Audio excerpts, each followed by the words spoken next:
미나산 곤방와 도쿄 K짱 데스. 여러분 안녕하세요. 저는 도쿄 K짱입니다. 오늘은 금요일 밤입니다. 매주 금요일 밤 12시에 아프리카 TV에서 도쿄 K짱의 기묘한 이야기를 생방송으로 보실 수 있습니다. 자, 오늘 제가 가지고 온 이야기는요, 일본에서 역대로 가장 미스테리하고 가장 완벽한 범죄가 있다 그래서 제가 가지고 왔습니다. 자, 그러면 오늘 기묘한 이야기 속으로 여러분들을 초대합니다.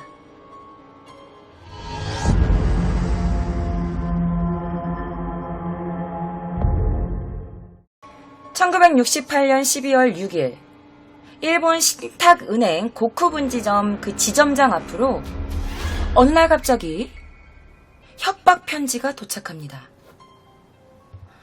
내일 오후 5시 30분까지 여자 직원을 시켜서 고쿠분지역 북쪽 출구에 있는 공중전화 박스 근처에 대기시켜라. 그렇지 않으면 지점장 집을 다이너마이트로 폭파시키겠다. 라는 협박 편지가 도착하죠. 이에 12월 7일 50여 명의 경찰들이 그 협박범이 여기까지 나와라라고 했던 그 고쿠분지역 북쪽 출구에 있는 그 공중전화 박스, 거기에 잠복을 합니다.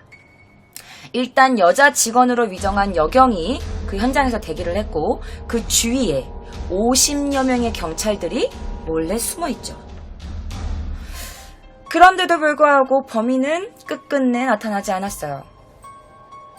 그로부터 3일 뒤 12월 10일 겨울 장대비가 막 쏟아지던 1968년 12월 10일에 어떤 한 사건이 발생합니다. 바로 이날이 일본 역사상 가장 미스터리한, 가장 완벽한 완전범죄 사건이 벌어진 날이죠.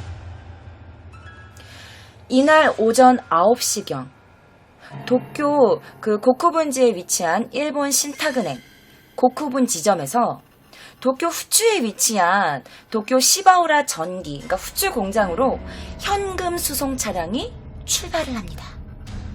이 수송 차량에는 얼마가 들어있었냐? 3억 엔이 들어있었어요.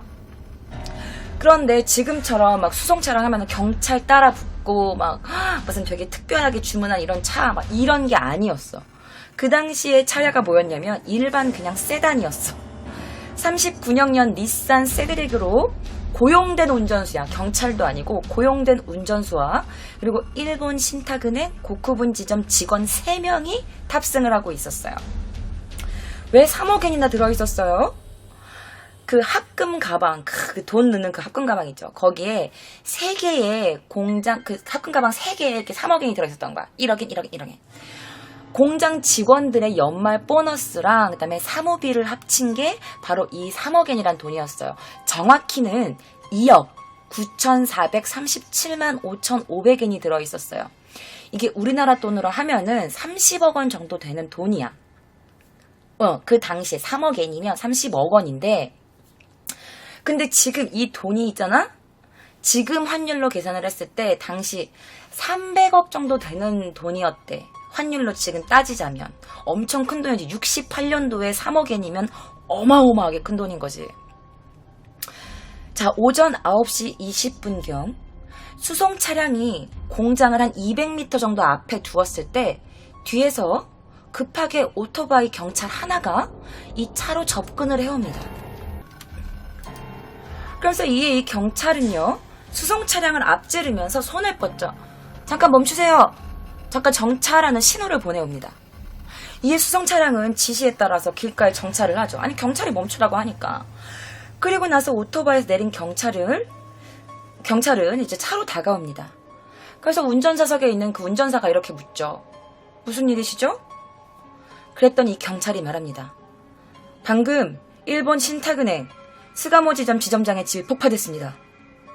이 수송 차량에도 다이너마이트가 설치되었다는 긴급 첩보가 있었으니 내부를 좀 살펴보겠습니다. 그 협박범이 보냈던 그 지점장의 집이 폭파했다면서 이 경찰이 이 차 내부에도 폭탄이 있을 수 있다. 그러니까 지금 빨리 검사를 해야겠다. 라고 합니다. 그래서 운전수가 이렇게 말하죠. 근데 이 차량 출발하기 전까지도 뭐 시건장치나 내부에 아무 이상이 없었는데요? 이 경찰이 말합니다. 그럼 차체 아래에다가 설치했을지도 모르겠군요. 차체 아래 좀 살펴볼게요. 잠깐 내리시죠. 근데 이 사람들도 알고 있었어. 뭘? 3일 전에 고쿠분 지점장의 집을 폭파시키겠다는 협박이 있었기 때문에 이 탑승자들은 그 사실을 알고 있었고, 혹시 이 수송 차량을 폭파시킬 계획인가? 라고 내심 불안해하고 있었죠. 자, 경찰은 수송 차량 차체 아래를 수색하던 중에 이렇게 외칩니다. 다이너마이트다! 폭발한다! 경찰의 외침에 탑승자들이 놀라서 차량 밖으로 막 뛰쳐나옵니다. 그리고 멀리서 봤더니 수송 차량 차체 밑에서 붉은 불길 사이로 하얀 연기가 뭉게뭉게 퍼지고 있는 거야. 그래서 탑승자들이 혼비백산해서 막 뒷걸음을 쳤죠. 어떻게. 경찰은 수송 차량 운전사석에 올라타서 그대로 차를 출발시킵니다. 그리고 근처 쓰레기통 뒤로 몸을 숨긴 탑승자들이 용감한 경찰이 우리를 대신해서 이 폭발할까봐 피해가 생기지 않도록 수송 차량을 멀리 떼어놓으려고 좀 차를 운전하고 가는 건가 보다 라고 이렇게 생각하죠. 그런데 몇 분 뒤에도 폭발하는 소리는 들리지 않고 방금 전까지 났던 연기가 사라지기 시작합니다. 그리고 탑승자들 사이에서 조금씩 꺼져가는 소형 발열통이 발견됩니다. 이게 바로 그 당시에 실제 발견됐던 발열통이에요. 이게 증거품이겠죠? 근데 이 발열통이 5개 조명 장치인 거야. 그러니까 이게 가짜 다이너마이트로 사용됐던 거였지. 이게 요코하마시 호도쿠 일본 카 리트 호도 공장에서 제조한 거래. 이게 하이픈 레이어 5라고 해서 주유소나 이런 데를 중심적으로 팔린 건데, 이 물건이 4,190개나 팔렸었던 그런 그 5개 조명 장치였던 거야. 그래서 완전 3억엔을 그대로 날리는 거잖아. 그래서 완전 진짜 못했다 싶은 거지. 그래서 운전수가 갑자기 이렇게 말하는 거야. 어떡하지? 이러는 거야. 사람들 왜 무슨 일이야? 그러더니 이 경찰 오토바이 이거 가짜예요. 경찰 오토바이는요 혼다에서 만드는데 이건 야마하 거예요. 헐. 그 경찰이 가짜 경찰이었던 거야. 가짜 경찰로부터 탈취당한 돈 3억엔, 현재 화폐 가치로 따지면 20억엔, 우리나라 돈으로는 한 20억엔에 30억엔, 우리나라 돈으로 한 200억에서 300억 정도 해당하는 그 돈을 날린 거야. 눈 뜨고 그냥 준 거야. 그런데 이 현금 수송 차량 절도범은 지금까지도 잡히지 않고 있어요. 당시 현금은 3개의 견고한 루랄루민 제통에 보관되어 있었고, 무게가 도합 150kg 정도였어. 엄청 무거운 거지. 그럼에도 불구하고 범인이 현금을 탈취해서 도주하는데 걸린 시간은 얼마인 줄 알아요? 단 3분. 3분 만에 3억엔을 그대로 날린 거죠. 자, 이 사진은 실제 당시의 범행 현장 사진들을 제가 모아서 편집을 해본 사진입니다. 경찰들이 현장에서 막 검문을 하고 있는 거지. 이날 오전 9시 50분경으로부터 도쿄 전역에 일본 경찰 13,000여 명이 투입됩니다. 그리고 긴급 검문이 실시되죠. 그리고 근처에 있는 주요 도로들을 다 봉쇄해. 그런데 범인은 이러한 검문을 아무렇지 않게 벗어납니다. 그러면 범인은 대체 어떻게 이렇게 대대적인 검문에서 일본 경찰 13,000명이 투입이 됐는데 어떻게 무사할 수 있었을까? 자, 다음의 증거들과 그리고 그 당시에 있었던 그 증인들의 의견을 종합해보면, 자, 범인의 동선은 이것과 같아요.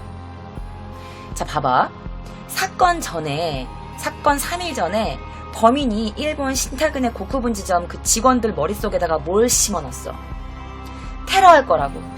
그 지점장한테 폭탄을 내가 설치해서 폭파시킬 거라고. 그렇게 협박을 해. 그럼 그 사람들은 머릿속에 이 사람이 테러범이 언제든지 우리를 노릴 수 있다라는 게 머릿속에 각인이 되겠지.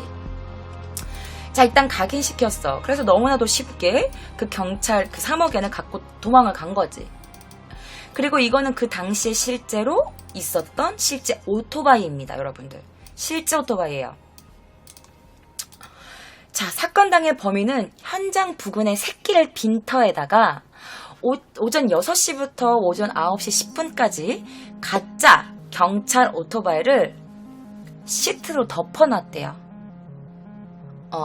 시트로 덮어놓고, 그리고 이 오토바이를 타고 경찰 복장처럼 위장하고 나서 불과 한 3분 안에 수송 차량을 통째로 탈취한 거죠.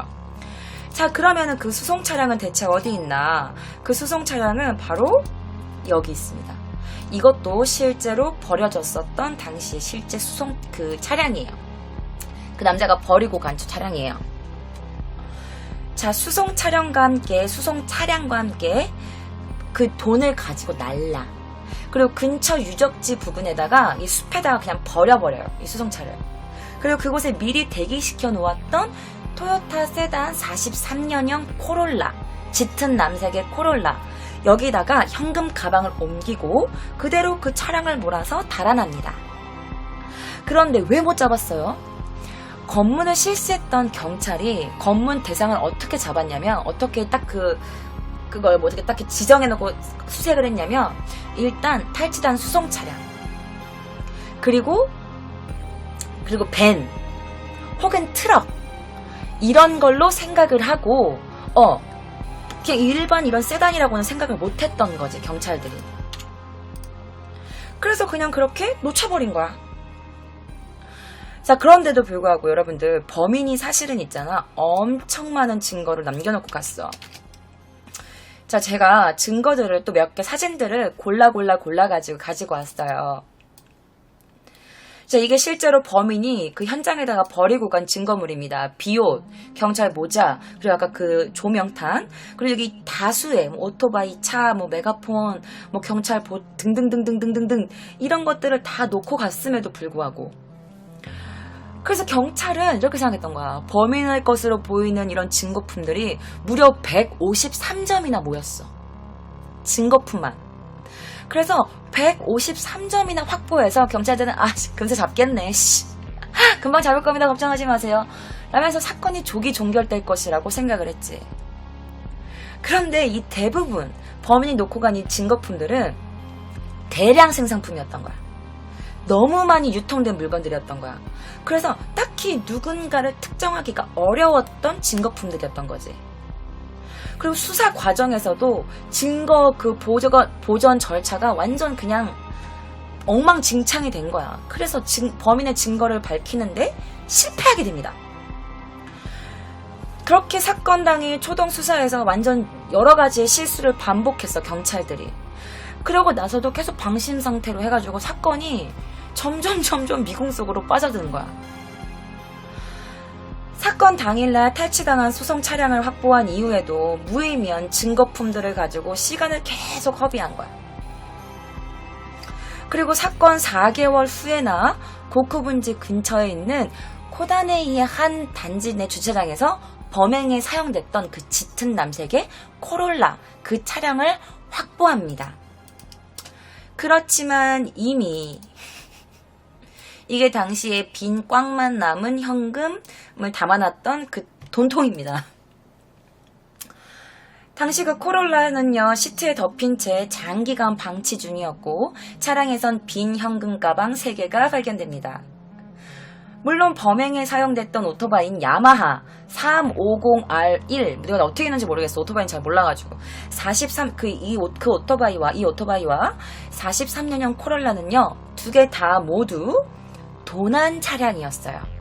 그래서 이 차량의 주인을 찾아도 범인이 아니기 때문에 그냥 허사가 돼버린 거지.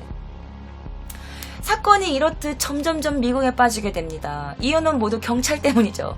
처음에 경찰이 증거품 보전하는 절차도 다 개판이 돼서 그것도 약간 경찰이 실수가 있었고, 처음에 이렇게 13,000명이나 투입이 됐지만 처음에 경찰이 범인의 차량을 이 수송 차량이나 밴, 트럭으로 너무 작게, 너무 그 차를 뭐라고 그래야 되지? 지정해서 검색한 것도 그것도 어떻게 보면 초기 실수였고 여러 가지 초기 실수가 있었는데 그 중에서도 가장 큰 게 뭐였냐면 용의자를 잘못 지목합니다. 사건과 동시에 경찰은 고쿠분지에 살고 있던 19살의 소년 X라고 칭할게요. X를 유력 용의자로 꼽습니다. 자, 이게 바로 실제 그 용의자로 몰렸던 그 남자의 사진입니다. X라고 칭하는 그 남자의 사진이에요. 자, X라는 사람, 그 19살짜리 소년은요, 조금 불량하였대요. 한 50명에서 60명 정도로 이루어진 지역 불량화 그룹의 리더였던 거야. 거기다가 얘는 또 주로 차량을 훔치는 상습 절도범이었던 거야. 이 밖에 X는 나이에 맞지 않게 운전 기술이 굉장히 뛰어났대. 왜냐면 차량을 훔치니까 훔치는 것도 잘하고 운전도 잘하겠지. 그리고 자기가 어울려 놀았던 그 불량화 그룹 사람들한테 이렇게 말한 거야. 야, 우리 학교나 은행 털래? 아니면 그 현금 수송 차량 있잖아.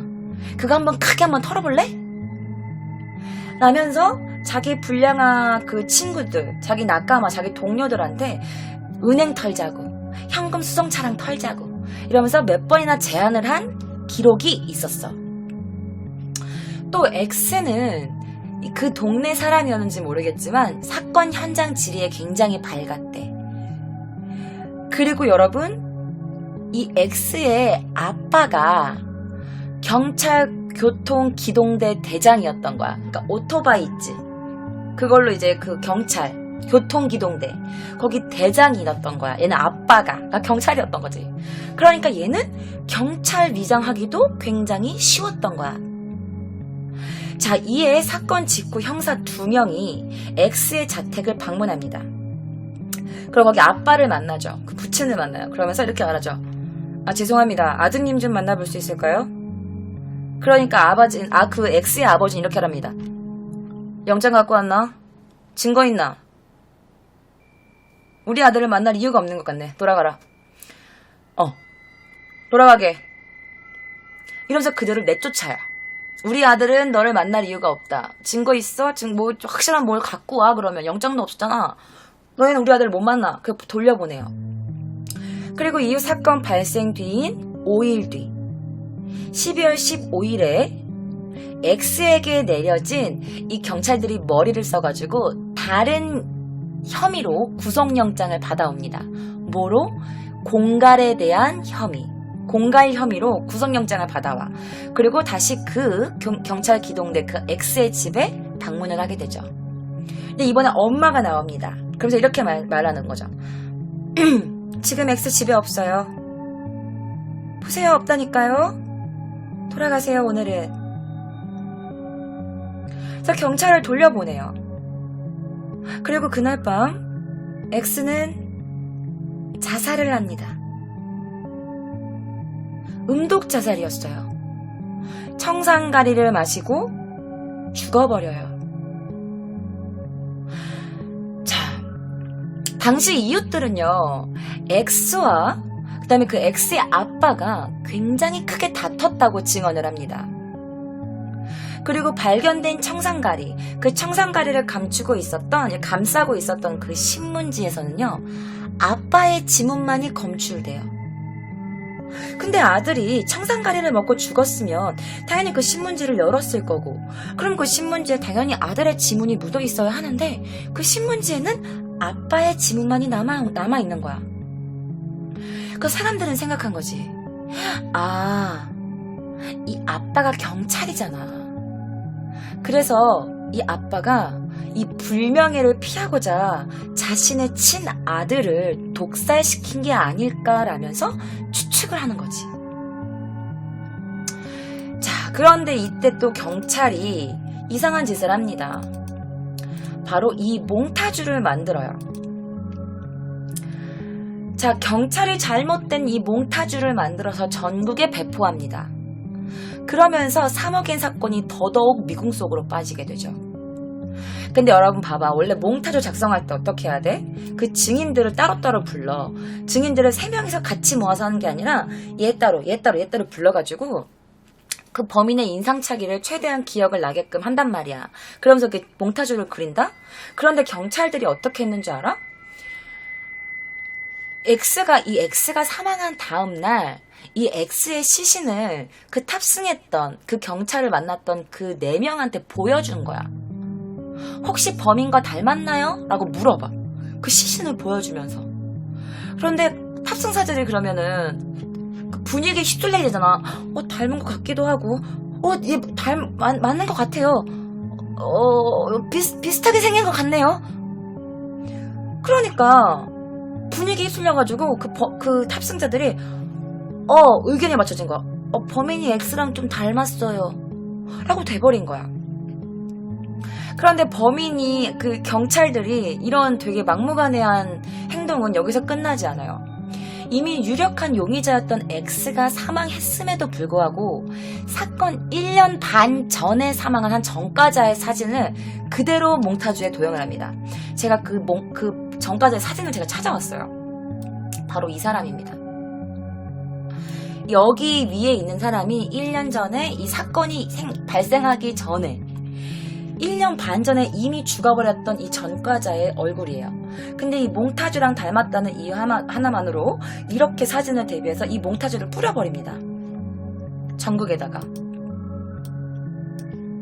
그러니까 완전 대박 실수를 한 거지. 아니 사건 일어나기 전에 1년 반 전에 죽은 전과자가 어떻게 이걸 돈을 훔치겠어. 그래서 총포도 건범? 몰라 이런 전과가 있었대. 이 범죄자가. 그래서 이자의 얼굴이 X와 얼굴이 비슷하게 생겼다는 이유만으로 이 사람의 몽타주와 같이 이렇게 전국의 사진을 풀어버리는 거야. 그래서 경찰은 막 여론이 압박을 막 할 거 아니야. 경찰 뭐하냐? 왜 이렇게 실수를 하냐? 막 이러면서. 그래서 어쩔 수 없이 경찰이 그 압박에 못 이겨서 12월 21일 날 이런 부정확한 몽타주를 전국에 배포합니다. 그러니까 이 사건이 더더욱 미궁에 빠질 수밖에 없는 거야. 아니 엄한 사람을 몽타주로 작성해놨으니까 범인을 잡을래야 잡을 수가 있겠어? 그런데 정말 X는 정말 이 사건의 범인이었을까? 범인일 가능성은 거의 없다고 보시면 될 것 같아요. 첫째, 협박 편지가 보내지던 날의 X의 사건 당일 알리바이. 둘째, 협박장에서 검출되었던 혈액형과 일치하지 않아요. 이 남자의 혈액형과 거기 협박장 처음에 폭파시키겠다라고 했던 그 협박장에서 나오는 그 혈액형이 일치하지 않아. 세 번째, 범행 스타일. 얘 19살이었어, 그치? 19살이었고, 그냥 불량한 그룹이야. 그리고 차량이나 절도하고, 가게나 털고, 이런 애가, 이렇게 완벽하게 막 머리를 써가지고, 일단 협박편을 보내서 그 사람들 머릿속에 우리가 테러를 한다는 걸 각인시키는 거야. 그런 다음에 경찰을 유장해서 이렇게 하는 거지. 그 차를 일단 대기시켜놓고 내가 이걸 갈아타가지고 그러니까, 이 19살짜리 남자애가 하기에는 너무나 이 범죄가 너무 고퀄이라는 거지. 고퀄리티의 범죄라는 거야. 그리고 무엇보다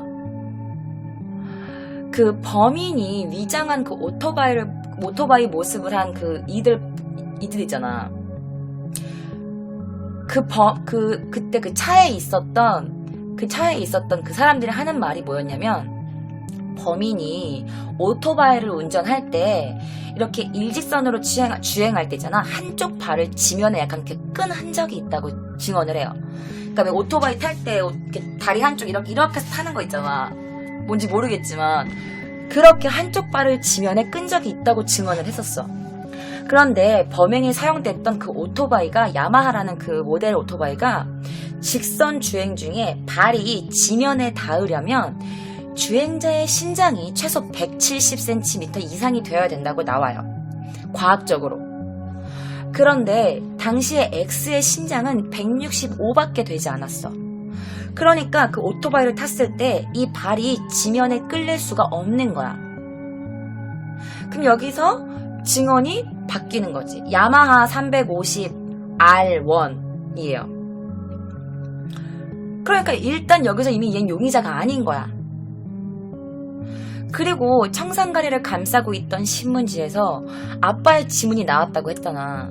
그런데 엄밀히 말하면 지문이 이렇게 신문을 감싼 걸 신문을 이렇게 열 때 지문이 다 묻어 있어야 되는데 아빠의 왼쪽 손가락 하나의 지문만이 검출된 거야. 이렇게 하나 뭐 어딘지 모르겠지만 왼쪽 손가락 하나의 지문만이 검출됐어. 근데 한쪽 손가락만으로 청산가리 이렇게 해가지고 이렇게 뭐 하기가 불가능하잖아. 당시에 이제 커피를 마시고 있었는데 커피잔은 2개였대. 그런데 아들이 마신 커피잔에서만 청산가리가 나왔단 말이야. 자, 그리고 손가락만으로 한 개만으로 이렇게 청산가리를 여는 건 불가능하니까 사실상 신문지에서 검출된 지문은 누가 죽였다, 얘가 죽였다 이렇게 할 수가 없는 거야.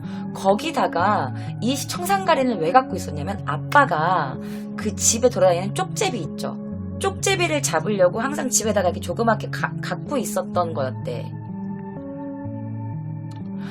또 당시 X 자살 당시에 가족들과 이웃들의 증언을 종합해보면 얘가 X라는 사람이 밥 먹듯이 사고를 친 거야. 그리고 집행유예 중이었단 말이야. 아빠가 경찰인데 집행유예 중이었단 말이야. 그럼 X가 또다시 이렇게 공갈 혐의나 아니면 또 어떤 이런 범죄로 또 얘가 감옥에 가게 되면 어떡해? 아빠가 경찰인데. 그러니까 엄마가 막 이랬대. 아들이 자살 당시에 너 이리 앉아. 너 유서 써. 나 엄마 죽을 거야. 그래서 엄마가 유서를 막 썼대. 그러면서 아들한테 같이 죽자 이 자식아, 같이 죽어. 도대체 뭐가 문제니, 뭐가? 이러면서 엄마가 아들한테 같이 죽자고 막 아들 앞에서 유서 쓰고 막 이렇게 한 거야. 그러고 나서 아빠가 집에 왔지. 아빠가 왔는데 또 이제 얘를 보니까 또 막 엄청 얼마나 아빠가 우라통이 터지겠어. 너 또 무슨 짓을 한 거냐면서 아빠가 또 X한테 막 또 화를 낸 거야. 근데 아직 뭐 문제를 많이 일으키고 다니고 그랬다고 하니까 아직 정신적으로 얘가 성숙하지 못했잖아. 아직 얘가 막 어른이 아니잖아. 그러니까 하루 종일 엄마한테 구박받고 엄마가 같이 죽자 그러고 엄마가 내 앞에서 막 유서 쓰고 또 아빠가 왔는데 또 아빠가 막 또 나한테 뭐라 그러고 그러니까 얘가 충동적으로 집안에 보관 중이었던 청산가리로 먹고 자살을 한 게 아닌가, 이런 가능성도 솔직히 무시할 수는 없어. 그리고 그 협박장에 있었던 그 협박장에 있었던 그 우표에 붙어 있었던 타액 있지. 이 타액. 물론 이걸로 붙였나봐. 그래서 그 혈액형이 B형이었단 말이야. 근데 얘는 A형이었어. 그리고 필적. 협박장에 보내온 그 필적도 일치하지 않았어. 그러면 얘가 뭐를 보나 어디로 보나 모든 증거들이 얘가 범인이 아니라고 말하고 있는데 경찰들은 그냥 얘를 용의자로 지목한 거야. 막 세간에서 막 범인 잡아라 막 이러니까 누구라도 잡아야겠지. 그래서 19살짜리 이 남자애가 그 희생자가 된 것 같아요. 그러니까 얘가 범인이었을 수도 있지만 그렇지 않을 확률이 제 생각에는 훨씬 높다는 거죠. 여러분들의 생각은 어떠세요? 자, 어쨌든 이러한 수사 혼선 속에서 경찰이 이제 지푸라기라도 잡아야지. 어떡할 거야. 귀찮아. 어떻게 뭐라도 해야 될 거 아니야. 그래서 탈취된 현금 중, 이거 돈을 뺏긴 현금 중에서 유일하게 알고 있었던 500엔짜리 지폐 일련 번호가 있었어. 그 외에 일본엔 지폐에 번호가 적혀 있단 말이야. 그 지폐 일련 번호 2000개를 공개합니다. 그런데도 범인의 실마리가 잡히질 않아요. 세상에 500엔짜리 지폐 일련 번호 2000개를 공개했는데도 범인이 안 잡혀. 2000개를 공개했는데도. 그래서 뺏긴 돈은 3억엔이야. 그런데 결국 그렇게 7년 동안 일본은 10억엔 가까운 돈을 쏟아부어요. 그리고 이 수사에는 17만 명의 경찰력이 투입되고 11만 명의 용의자가 리스트에 올라갔죠. 10억엔이면 100억이야, 100억.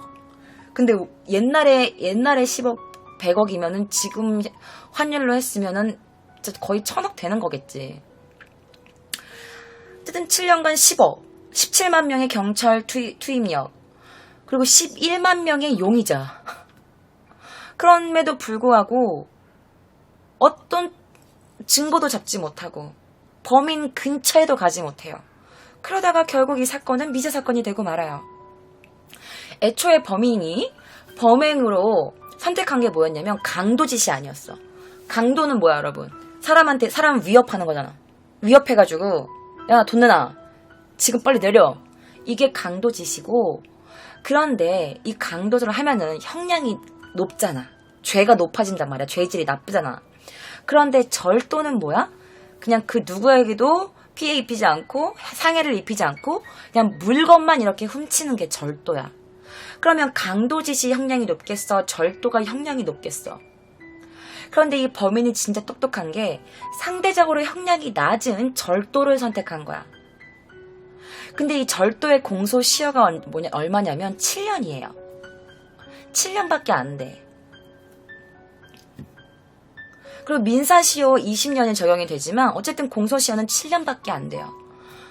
그래서 사건 당시 일본 신탁은행의 보험사는 그 3억엔을 날렸잖아. 그럼 어떻게? 그럼 회사가 망해? 그건 아니었어. 왜냐면 외국계 보험회사와 그때 계약 중이었던 거야. 그래서 금전적 손실은 없었어. 그래서 보험료 인상이 됐고 수사 비용을 제외한다면 그 피해 본 거는 없는 거야. 왜냐면 그 보험회사 3억엔을 받았기 때문에. 그래서 이때부터 일본에서 직장인들의 월급이 은행 계좌로 입금되기 시작한 거야. 이때부터. 그리고 현금 수송 차량 운행했을 때는 전문 훈련을 받은 경비원들이 대동되기 시작해요. 이 사건으로 인하여. 자, 공소시효를 얼마 앞두기 전에 경시청에서 이렇게 기자회견을 합니다. 많은 기자들이 모여있죠. 이 사건이 얼마나 컸는지 알겠지.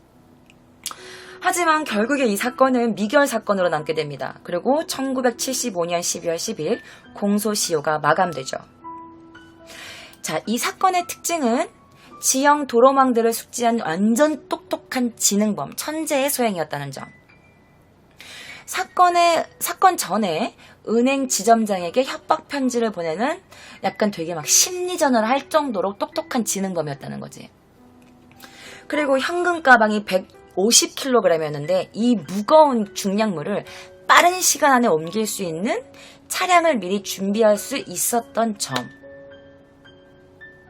그런데 왜 이게 또 일본에서 완전 대박 범죄로 이렇게 추앙받냐면 이게 어떤 사람도 다치지 않았어.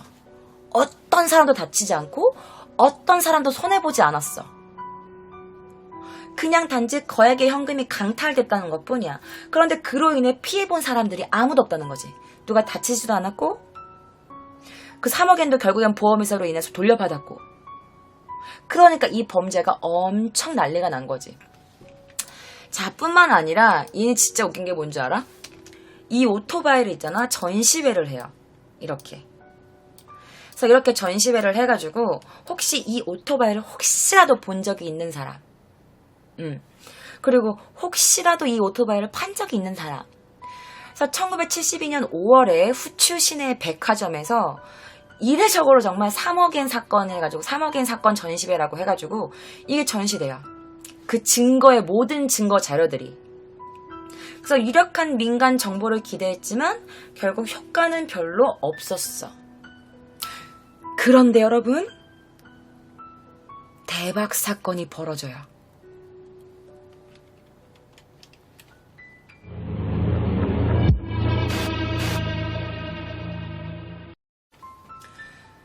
(1999년) 한 여인이 과거의 자신의 일을 일기 형식으로 장식해 놓은 워드 프로세서 파일이 유출되는 사건이 벌어져요. 이 워드 프로세서 파일은 신주쿠에 있는 어느 가게 단골 손님이 어떤 남자가 가게 사장이었던 그 여자의 컴퓨터에서 우연히 이 파일을 발견한 거야. 그리고 그렇게 읽어보는데 어랄라? 뭔가 이상하다 느껴서 그 파일을 몰래 훔칩니다. 그런데 이 여인이 작성한 그 과거의 일기 같은 그 글이 대박인 거지. 바로 이 3억엔 사건에 대한 이야기였어요. 에? 여자가? 결국 이 여인의 워드 프로세서 파일을 훔친 이 남자가 대형 출판사에 이걸 넘겨버려요. 그리고 이 글이 이 일기식으로 써있는 이 서적이 책으로 나와요. 그러면서 또 막 난리가 나지. 그래서 지금부터 제가 읽어드릴 이야기는요. 묘령의 여인이, 아주 미스테리한 여인, 기묘한 여인이 작성했던 과거 일기의 내용을 간추린 겁니다. 지금부터 저를 그 여자라고 생각하셔도 좋을 것 같아요. 나는 내가 3억엔 사건의 실행범이라고 생각한다. 생각한다고 표현하는 것은 그때는 나 자신에게 스스로 범행의 의사가 있었는지는 분명치 않아서다. 복잡한 가정사로 인해 친척집을 전전하던 여고생에게 있어 신주쿠에 있던 재즈바, 재즈 빌리지는 유일한 마음의 위안이었다. 그곳은 떨어져 살던 오빠가 매일같이 친구들과 상주하던 곳이었다.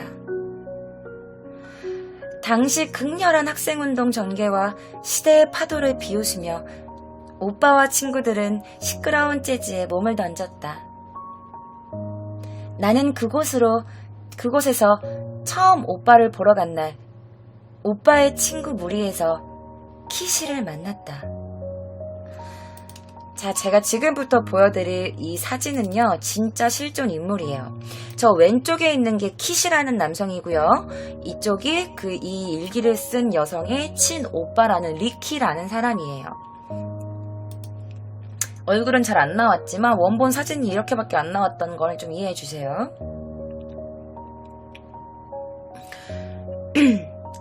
도쿄대생인 키시는 스마트하고 무언가 오빠의 친구 무리들과는 다른 분위기의 사람이었다. 곧 나는 오빠의 친구 무리 사이로 녹아들었고 키시와도 점차 친밀해졌다. 운전을 해보고 싶어하던 나에게 키시는 오토바이와 차량 운전법을 알려주기도 했다. 그렇게 오빠와 오빠의 친구들 모르게 나랑 키시는 비밀스럽게 가까워졌다. 어느 날 키시가 나에게 부탁할 것이 있다고 했다. 키시는 나에게밖에 부탁할 수 없는 일이라고 설명했고 나는 내가 필요하다는 키시의 말에 그의 부탁을 들어주겠노라고 승낙했다. 키시의 부탁이란 도쿄 시바오라 전기 후추 공장으로 향하는 현금 수송 차량을 빼앗는 것이었다. 키시의 주도 면밀한 계획 아래 나는 몇 달 동안이나 키시와 함께 예행 연습을 했다. 아이러니하게도 키시와 범죄를 모의하는 그때가 나에게 있어선 가장 행복한 시간이었다. 그렇게 키시의 계획에 따라 뒷머리를 질끈 감아 올리고서 현장으로 향한 나는 실행범이 되어 현금 수송 차량을 빼앗았다. 키시는 계획 안에서 조금이라도 벗어나는 일이 생기면 즉시 중단하고 현장에서 벗어나라고 강조했지만 비가 쏟아지고 커버시트가 오토바이 뒤에 걸리면서 늦게 출발했음에도 간신히 현금 수송 차량을 따라잡을 수 있었다. 계획대로 현금 수송 차량을 빼앗은 나는 약속 지점에서 차를 타고 대기 중이었던 키시를 만났고 그곳에서 키시에게 현금 가방의 내역물을 넘긴 나는 미리 준비된 도난차를 몰고서 지정된 곳에 유폐시켰다. 이후 키시와 나는 얼마간 평소처럼 만나 이야기를 하고 시간을 보냈지만 키시는 나에게 빼앗은 현금을 어떻게 했는지에 대해 말을 꺼내지 않았고 나 또한 그에 대해 묻지 않았다.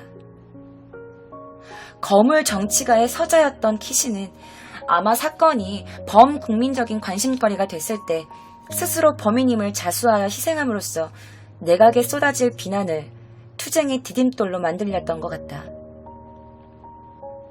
아니면 단순히 버림받은 아버지로부터 복수를 꿈꿨던 것이거나 말이다. 키시는 사건으로 세간이 시끄러워져도 나는 여자이고 무면허이기 때문에 걱정하지 말고 수험 공부에 매진하라는 말을 해주었다. 더불어 키시는 자신이 만일을 대비해 두었던 집의 열쇠를 쥐어주고는 나에게 수험이 끝나면 그곳에서 살아도 된다는 말도 해주었다. 나는 그때 그곳에서 키시를 기다리고 있을 거라고 말했고 키시는 나에게 되도록 빨리 되돌아오겠다고 대답했다. 1969년 수험이 끝나고서 나는 키시가 구한 집에서 키시를 기다렸다. 그러나 키시는 반년이 지나도 돌아오지 않았다. 키시가 오기를 기다리는 것도 지쳐갈 때쯤 나는 처음으로 집안에 있던 어느 책에서 키시의 메모를 발견했다. 책 본문 사이로 마치 낙서처럼 적혀있던 그 메모로 나는 키시가 말하지 않았던 그의 마음을 알 수 있었다. 자, 제가 지금부터 보여드릴 사진은요, 이 3억엔 사건을 영화로 모티브로 만든 영화의 한 장면을 보여드릴 거예요. 그래서 이 여자가 울면서 그 책에 써있는 낙서를 읽는 거죠. 제가 이거를 읽어드릴게요. 이게 진짠지 아닌지 진짜 책에 써있는 걸 이 영화에 대입을 시킨 건지 모르겠지만 어쨌든 그 메모를 제가 읽어드릴게요. 이 쪽지에 써있었던 걸. 소녀를 만났다. 맑은 눈을 한 소녀는 올곧게 나에게 다가왔다. 나는 사랑에 빠졌다. 아마 첫눈에 반했다. 하지만 그걸 전할 수는 없다. 나는 그녀의 눈을 더럽히는 것밖엔 할 수 없으니까. 내 오빠인 니키는 1990년 46세로 죽어버렸다. 그리고 2년 후에는 재즈빌리지 무리 중 작가 지망생으로 오빠와 가장 친했던 켄지도 오빠를 뒤따르듯 46세의 나이로 세상을 떠났다. 오빠의 친한 친구였던 이번이 바로 이 켄지라는 사람이에요. 실존 인물이에요. 이 켄지라는 사람은요, 이 여성의 절친이었어요. 이 오빠의 절친이었는데 이후 작가가 돼요. 그래서 굉장히 유명한 작가로 되죠. 그래서 아쿠타가와 류노스케상을 수상할 정도로 유명한 작가가 되지만 46살의 나이에 죽음을 맞이하게 됩니다. 어쨌든 그녀는 이 글을 마지막으로 남깁니다. 키시는 지금도 여전히 실종 상태다. 키시는 내 첫사랑이다. 이게 바로 그녀가 썼던 그 일기에 남겨 있었던 그녀의 글이었어요.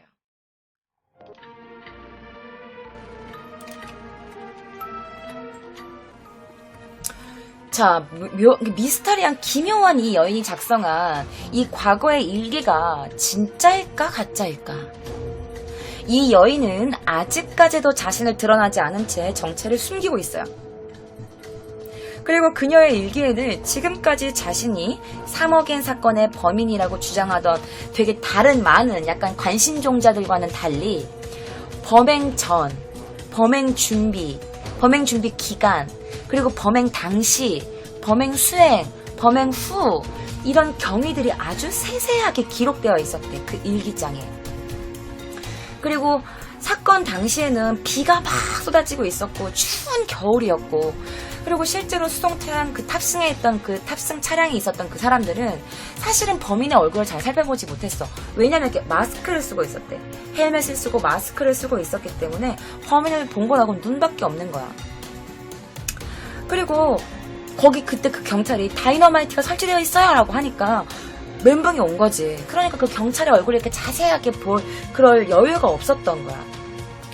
그리고 차량 문을 열었을 때 비가 막 들이치니까 이게 그 비가 들어올까봐 문을 요만큼만 열어놓고 있었던 거야, 창문을. 그래서 경찰 얼굴을 이렇게 봤겠지. 그래서 경찰 다 막아놨는데 뭐 어떻게 알겠어. 그래서 죽은 X가 뭐 그 범인과 좀 비슷하게 생겼다느니 뭐 1년 전 죽은 전과자를 막 용의자로 올리느니 말도 안 되는 짓거리를 경찰이 그러니까 하고 있었던 거야. 그리고 하관이 경창 그 마스크로 가려져 있어서 목소리가 되게 웅웅거리는 울림으로 들렸대요.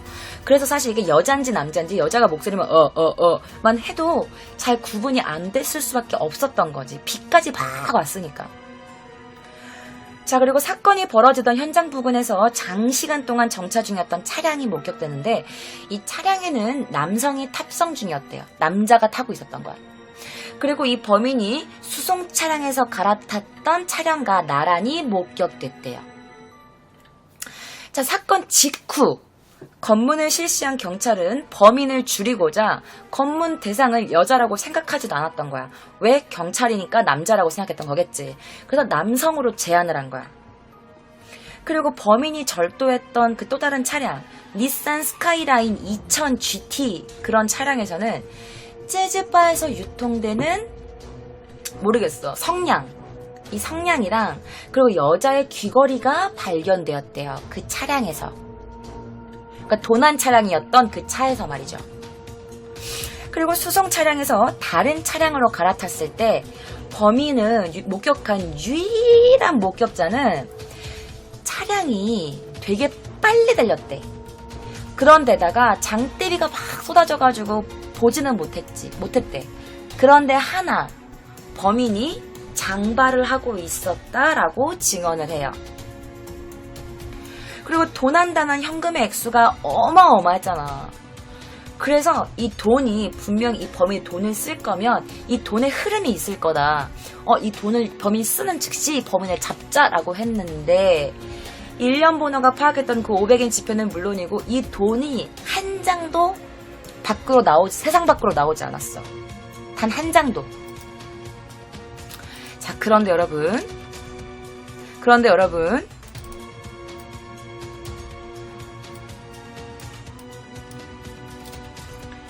사건 당시 범인이 수송 차량에서 갈아탔다는 차량과 동일한 모델의 차량을 현장 부근에서 홀로 운전 중이었던 여성의 사진이 이렇게 찍힌 게 있어서 가지고 와봤어요.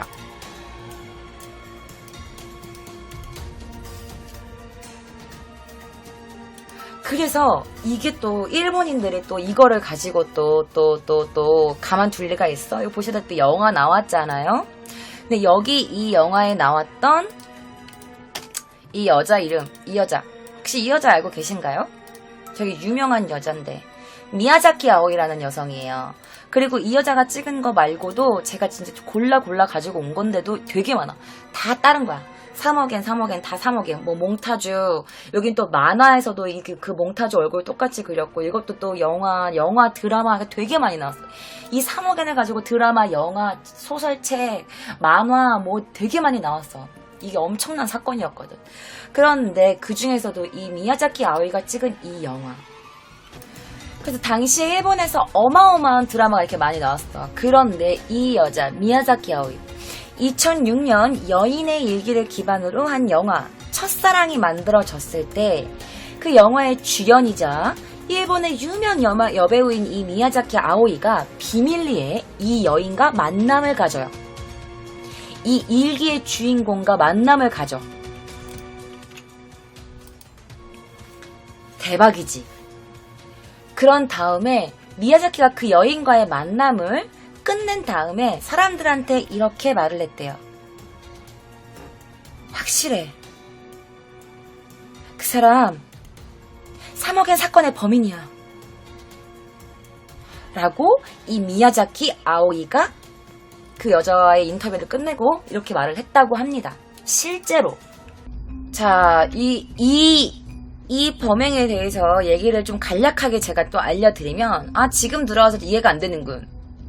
이게 왜 이렇게 어마어마한 드라마, 영화, 만화, 뭐 블라블라블라 왜 이렇게 많이 유명해졌냐면 첫째, 범인의 얼굴은 물론이고 범행 현장을 본 것은 운전수와 은행원 단 둘뿐이었어.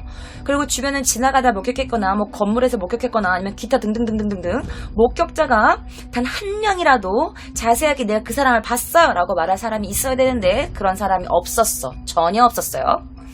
두 번째, 사건 후 운전수와 은행원의 진술을 토대로 그려진 몽타주를 보고 비슷한 사람을 봤다는 제보조차도 없었어. 단 한 건도 없었대. 나 그 사람 본 것 같아요 라고 하는 제보 전화조차도 없었대요. 보통 공개 수배가 내려지면 진짜든 아니든 좀 닮은 사람을 본 것 같아요 라는 식의 제보라도 들어오기 마련인데 그런 전화조차 없었다고 해요. 그리고 세 번째, 사건 지점에서 5km 떨어진 곳에 현금 수송 트럭이 벌어져 있었는데 범인은 물론 3억엔도 이미 없어진 상태야. 그런데 3억엔이라는 그 어마어마한 무게의 지폐 덩어리를 어떻게 옮겼는지도 알아내지 못했고 범인이 현금을 옮기는 것을 본 사람도 없었고 범인이 거기서 도망치는 것을 본 사람도 단 한 명도 없었어요.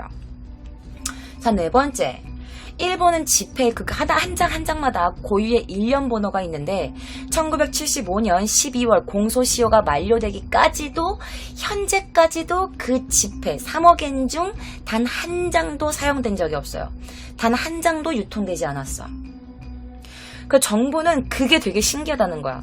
3억엔이나 가져가 놓고서 왜 단 한 장의 돈도 쓰지 않았냐. 그게 굉장히 놀랍다는 거지. 자, 다섯 번째, 범인이 오토바이를 타고 접근했다는 것에 운전할 수 있다는 사람, 운전할 수 있는 사람이라는 거잖아. 어쨌든 뭐 자동차를 타고 도망갔던 오토바이를 타고 왔던 운전을 할 수 있는 사람. 그러면 운전면허증이 있는 사람. 그런데 운전면허증이 있는 사람을 다 찾아봤는데 일치하는 사람은 단 한 명도 없었어요. 그래서 경찰들은 혹시 미성년자일 수도 있다, 여성일 수도 있다, 이 가능성을 염두에 했는데 그 미성년자라고 하는 게 19살의 X였던 거지. 에이크. 자, 여러분, 우리 한번 그러면 생각해 봅시다. 그럼 이 사건에서 가장 피해를 본 사람이 누구라고 생각해요? 경찰? 아니면 그 3억 원을 뺏긴 은행?